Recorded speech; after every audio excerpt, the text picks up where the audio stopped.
सभी दोस्तों को प्यारा भरा नमस्कार। दोस्तों जो आज हमारा टॉपिक है वो है पार्लियामेंट्री कमेटीज़, संसदीय समितियाँ, जिसके अंदर हमको समझ आएगा कि जो मिनिस्टर हैं वो भी अकाउंटेबल रहते हैं और सरकार जो काम कर रही है उसको भी चेक किया जा सकता है, उसके भी स्क्रूटनी होती है किनके द्वारा, इन कमेटीज़ के द्वारा। तो हम समझेंगे।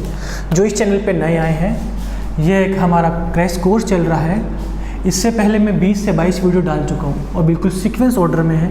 आप उन वीडियोज़ को देखोगे और तब ये वीडियो देखोगे तो बहुत फ़ायदा रहेगा आपको। आप कोई भी क्वेश्चन नहीं रहेगा आपका। अगर मैं पार्लियामेंट्री कमेटीज़ की बात करूँ, ये दो तरह की होती है। एक को हम बोलते हैं स्टैंडिंग कमेटी, स्थायी समितियाँ, और एक होती है हमारी एडहॉक कमेटी। एडहॉक का मतलब है तदर्थ, हिंदी बोलते हैं तदर्थ समिति।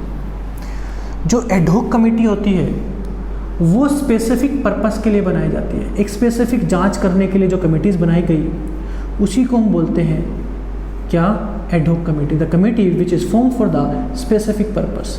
भाई मान लो कोयला घोटाला हुआ, ठीक है, कॉमनवेल्थ घोटाला हुआ था, इनकी जांच करने की जो कमेटी एक स्पेसिफिक पर्पस के लिए बनी है ताकि वो मिनिस्टर जो काम कर रहा है वो अकाउंटेबल रहे, उस चीज़ की जो कमेटी बनती है उसी को हम बोलते हैं एडहॉक कमेटी। लेकिन जो कमेटी परमानेंट रहती है वो हमेशा अपना काम करती रहती हैं, किसी मंत्रालय की स्क्रूटनी जांच करनी है वो करती रहती हैं। जैसे इसे मेनली हम जो पढ़ते हैं एग्ज़ाम पॉइंट ऑफ व्यू से, वो पढ़ते हैं हम फाइनेंशियल कमेटीज़ के बारे में, जो हमारे एग्ज़ाम में काफ़ी बार आते हैं। ठीक है, फाइनेंशियल कमेटीज़, कमेटी बहुत सारी हैं। कमेटी टू इंक्वायर है, committee on day to day daily basis पर एक कमेटी बनाई जाती है। एक हम पढ़ लेंगे यहाँ पर departmental related committee, departmental related standing committee. ठीक है ना, बजट में भी मैंने आपको बताया था डिपार्टमेंटल रिलेटेड स्टैंडिंग कमेटीज़। तो इनके बारे में मेन है, जो हमारे एग्जाम में क्वेश्चन कहाँ से बनता है वो फाइनेंशियल कमेटी से बनता है, तो उसकी हम बात कर लेते हैं। इन फाइनेंशियल कमेटी में हम 3 कमेटीज़ की बात करेंगे जहाँ से आपने अक्सर क्वेश्चन देखा होगा। एक हम बात करेंगे यहाँ पर एस्टीमेट कमेटी की, यानी प्राक्कलन समिति। कौन सी बोला मैंने? प्राक्कलन समिति। एक हम बात करेंगे पब्लिक अकाउंट कमेटी, या हिंदी में बोलते हैं लोक लेखा समिति। ठीक है, और तीसरा हम बात करेंगे कमेटी ऑन पब्लिक अंडरटेकिंग, लोक उपक्रम समिति, लोक उपक्रम समिति। इनके बारे में हम बात करेंगे आज। ठीक है, तो चालू करते हैं। सबसे पहले किसकी बात करते हैं? एस्टीमेट कमेटी की।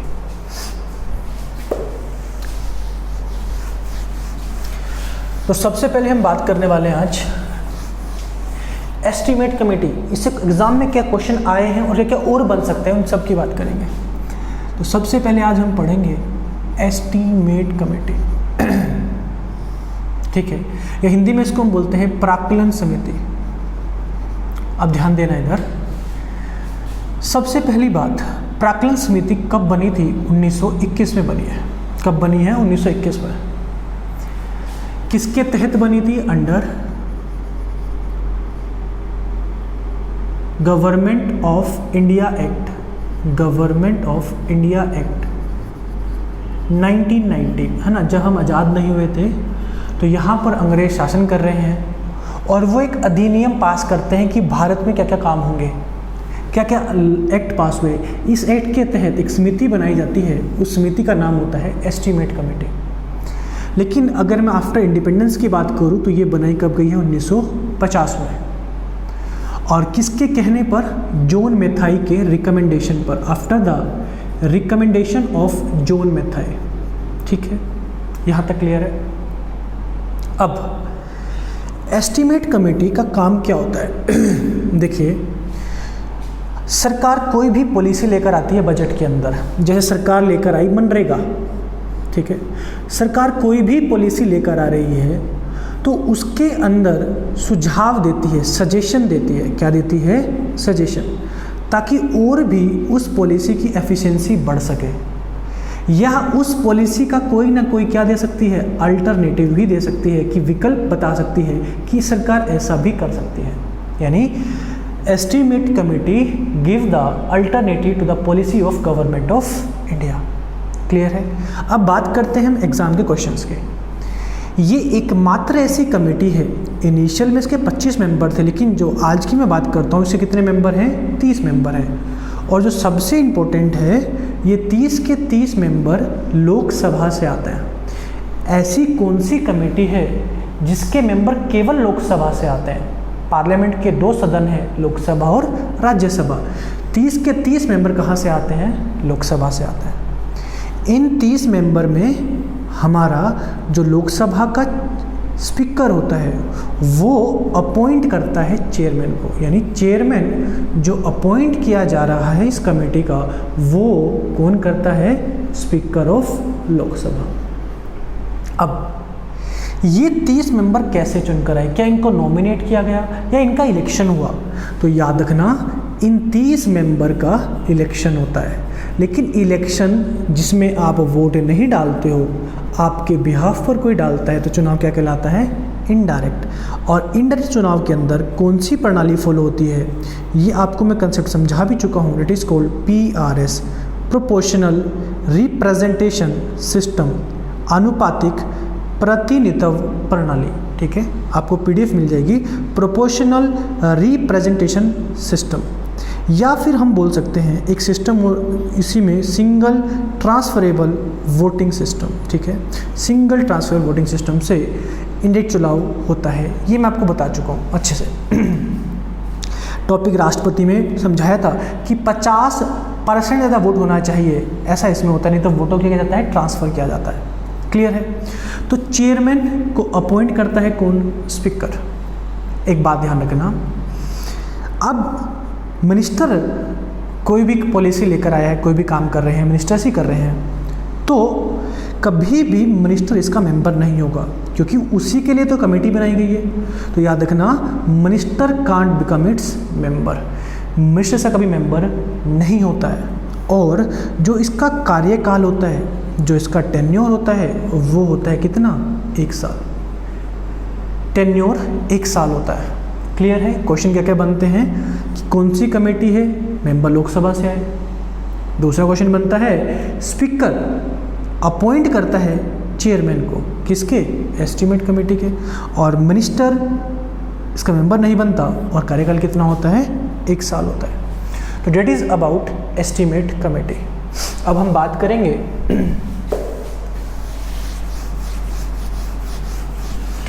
दूसरी कमेटी की। उस कमेटी का नाम है public account committee. Public account committee, Hindi में बोलते हैं लोक लेखा समिति। पब्लिक अकाउंट कमेटी की अगर मैं बात करूं, ध्यान देना इधर, यह कमेटी भी 1921 में ही बनी थी। नाउ इसका काम क्या होता है? देखो, पिछली क्लास में हमने समझा था कि जब बजट पास होता है तो गवर्नमेंट ऑफ इंडिया को परमिशन मिलती है कि वो पैसा निकाल सके कंसोलिडेट फंड ऑफ इंडिया से। ये मैं आपको अच्छे समझा चुका हूँ। अब जो इस फंड से पैसा निकला है, किसी कामकाज के लिए निकला, भाई जो भी पैसा मान लो शिक्षा के लिए निकला, कि एजुकेशन के लिए पैसा निकला कि 5 यूनिवर्सिटी बनेंगे, और वो 5 के 5 यूनिवर्सिटी जितना पैसा मांगा था, क्या वो पैसा उसी के हिसाब से खर्च हुआ है? भाई पार्लियामेंट ने जो पैसा एलोकेट किया है गवर्नमेंट ऑफ इंडिया को यूनिवर्सिटी बनाने के लिए, क्या वो पैसा उसी तरीके से खर्च हुआ है? ये सब चेक कौन करता है? पब्लिक अकाउंट कमेटी करती है। क्लियर है? तो कहने का मतलब है कि काम हमसे कभी एग्जाम में पूछने वाला नहीं है, ठीक है ना? तो आपको वैसे समझ आ गया कि पब्लिक अकाउंट कमेटी काम क्या करती है कि it checks the money withdraw from the consolidated fund of India is spend according to allocation और नॉट। ठीक है यहाँ तक? नाउ अगर मैं इसके मेंबर्स की बात करूँ, इसके अंदर जो मेंबर होते हैं वो होते हैं 22 में से 15 जो आते हैं वो लोकसभा से आते हैं और 7 कहाँ से आते हैं? राज्यसभा से। ये सभी मेंबर चुनाव होता है, लेकिन कैसा होता है? इनडायरेक्ट। और ये आपको अच्छे समझ आता है कि इनडायरेक्ट चुनाव में जो प्रणाली होती है कौन सी होती है? Proportional representation system. इन मेंबर में एक क्या रहेगा? चेयरमैन रहेगा, और याद रखना इस चेयरमैन को भी अपॉइंट कौन करेगा? लोकसभा का स्पीकर करेगा। नेक्स्ट, इसका चेयरमैन अक्सर कौन होता है?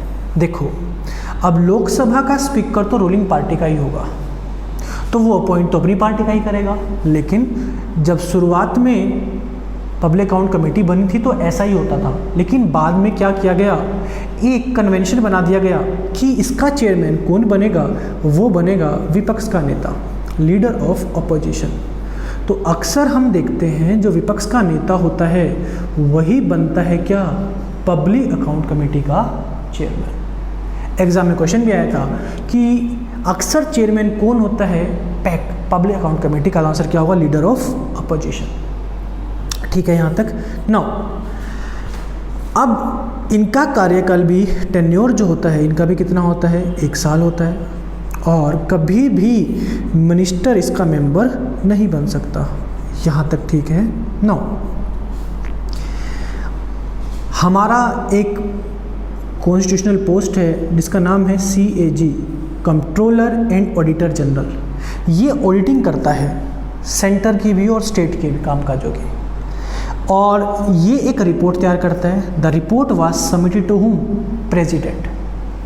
और इस रिपोर्ट को चेक कौन करता है? फिर बाद में पब्लिक अकाउंट कमेटी चेक करती है।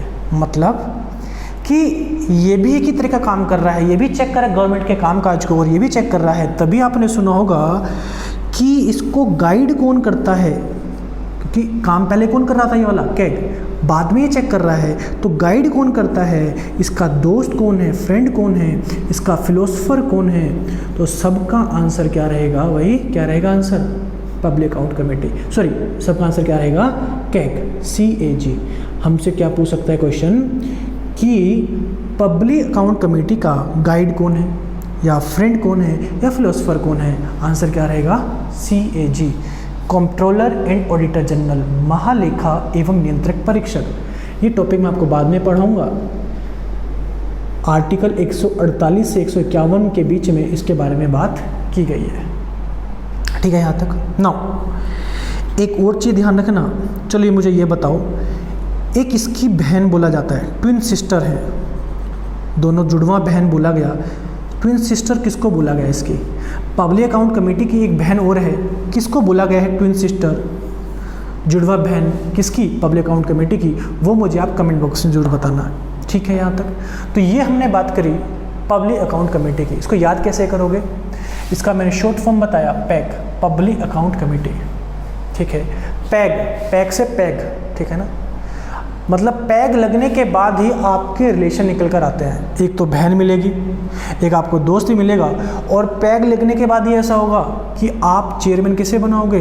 लीडर ऑफ अपोजिशन को। ऐसा काम आप होश में नहीं कर सकते। तो याद रखना, जितने भी रिलेशन हमने देखे हैं अभी तक कमेटी में, वो किसके देखे हैं? केवल पब्लिक अकाउंट कमेटी के। यहाँ तक ठीक है। अब आगे चलते हैं। एक लास्ट कमेटी फाइनेंशियल के अंदर है हमारी, उस कमेटी का नाम है committee on public undertaking.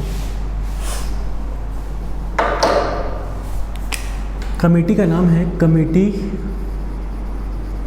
On public undertaking. ठीक है। पहली बात, इसको बोलते हैं लोक उपक्रम समिति। लोक उपक्रम समिति। ठीक है। नाउ ये कमेटी बनी है 1964 में। किसके रिकमेंड करने के बाद? तो याद रखना, after the recommendation of Krishna Menon committee. Krishna Menon committee. Krishna Menon committee के रिकमेंड करने के बाद ये कमेटी बनी है। कब बनी है? 1964 में। इसका काम क्या होता है? ये चेक करती है, चेक द वर्किंग ऑफ, ये काम काज चेक करती है किसका? Public sector unit. ठीक है ना, पब्लिक सेक्टर यूनिट का ये वर्किंग चेक करती है। जैसे हमारा ONGC है, IOCL है, भेल है, this are the public sector unit. तो इनका एक काम का चेक करती है कौन? Committee on public undertaking. ठीक है यहाँ तक। नाउ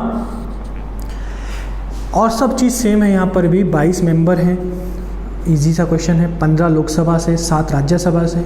चुनाव होता है, बिल्कुल होता है। कैसे होता है? इनडायरेक्ट होता है। अगर इनडायरेक्ट चुनाव है तो कौन सी प्रणाली होगी? Proportional representation system. एक इसमें क्या होगा, चेयरमैन होगा। इस चेयरमैन को अपॉइंट कौन करेगा, लोकसभा का स्पीकर। कार्यकाल कितना होगा, 1 साल होगा। टेन्योर कितना होगा भाई, 1 साल।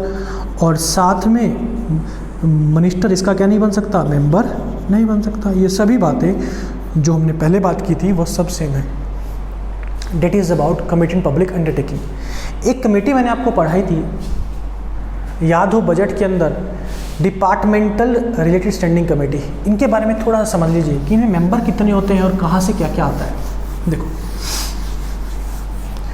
बजट के अंदर मैंने बताया था जब बजट की जांच होती है तो जांच कौन करता है बजट की भाई, डिपार्टमेंटल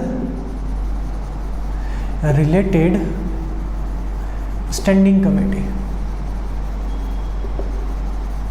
देखो, इनिशियल शुरुआत में ये 17 थी, 1993 के अंदर ये 17 थी, लेकिन 2004 में इनको बढ़ाकर कितना कर दिया गया है, 24। यानी हमसे क्वेश्चन पूछे कि ये कितनी कमेटीज़ हैं तो बोलेंगे 24 कमेटी हैं। क्या करती हैं, सजेस्ट करती हैं। इनकी जो एडवाइस होती है ना सभी कमेटीज़ की, जितनी हमने पहले बात की है, कोई किसी की एडवाइस बाइंडिंग नहीं है, ये एडवाइजरी है, बाइंडिंग नहीं है इनकी सलाह, ठीक है ना। तो ये सजेस्ट करती है किसके अंदर, बजट के अंदर। अल्टरनेटिव देंगी कि सरकार जो खर्चा करना चाहती है इस पर ना कर इस पर कर लो, वही काम इन कमेटीज़ का होता है। अब इन कमेटीज़ के अंदर जो मेंबर होते हैं, एक कमेटी में कितने होते हैं, 31 मेंबर होते हैं। 31 में से अगर हम बात करें तो 21 मेंबर आते हैं कहाँ से, लोकसभा से, और 10 मेंबर कहाँ से आते हैं, राज्यसभा से। टोटल कितने मेंबर हुए, 31। और ये जो 21 लोकसभा से आए हैं इनको नॉमिनेट कौन करेगा, स्पीकर। और इनको कौन करेगा भाई, राज्यसभा वालों को, चेयरमैन ऑफ राज्यसभा। लोकसभा का जो हेड होता है वो स्पीकर कहलाता है, और राज्यसभा का हेड क्या कहलाता है, चेयरमैन कहलाता है, सभापति कहलाता है। तो याद रखना 24 कमेटीज़ हैं, 21 मेंबर लोकसभा से आते हैं, 10 मेंबर राज्यसभा से आते हैं। इनका जो काम है वो केवल सजेशन देना है, एडवाइस करना है, कोई भी एडवाइस इनकी बाइंडिंग नहीं होती है। तो ये टॉपिक था हमारा आज पार्लियामेंट्री कमेटीज़ के बारे में। उम्मीद करता हूँ आपको हर चीज़ समझ आ रही होगी और आप सीक्वेंस वाइज पढ़ते चले जा रहे हो। अब अगली क्लास में हम समझेंगे टॉपिक सुप्रीम कोर्ट के बारे में, वो भी काफ़ी इंपॉर्टेंट है एग्ज़ाम के लिए, ठीक है। तो मिलते हैं अगली क्लास में, धन्यवाद।